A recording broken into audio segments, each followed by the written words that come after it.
দেখ, এরকম ভাবে তাকিয়ে বসে থাকিস না, কিছু বলার থাকলে বলে ফেল।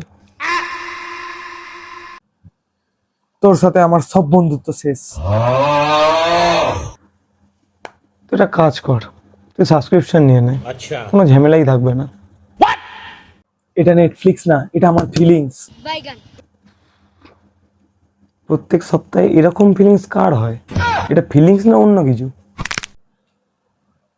না তুই বল, কাল রাতে আমার মেসেজ সিন করে রিপ্লাই কেন দিসনি?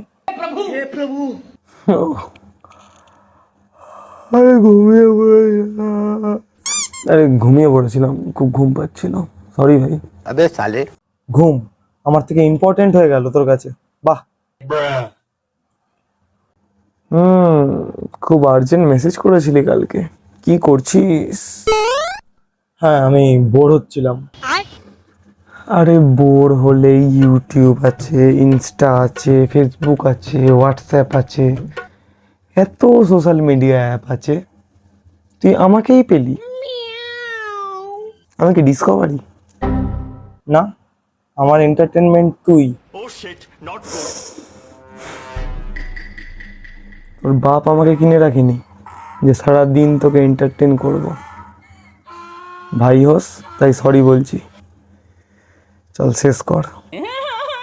না, এখন সরি দিয়ে কিচ্ছু হবে না। আচ্ছা, তাহলে আমি আপনার জন্য কি করতে পারি স্যার? ট্রিট লাগবে। কিসের ট্রিট? কিসের আবার? ইমোশনাল ড্যামেজের। তোর ড্যামেজ কম আর ড্রামা বেশি। আর কি মারিস না, আমার মন ভেঙে গেছে। তোমার মনটা কি আইফোন সোনা, হাত থেকে পড়ে ভেঙে গেছে? তুই কিন্তু আমাকে সিরিয়াসলি নিচ্ছিস না। না রে, আমি তোকে ইএমআই তে নিয়েছি, আস্তে আস্তে সিরিয়াস হব। দাঁড়াও দাঁড়াও, তোমাদেরও যদি এরকম বন্ধু থাকে তাহলে লাইক করো আর তাদেরকে পাঠিয়ে বলো সাবস্ক্রাইব কর।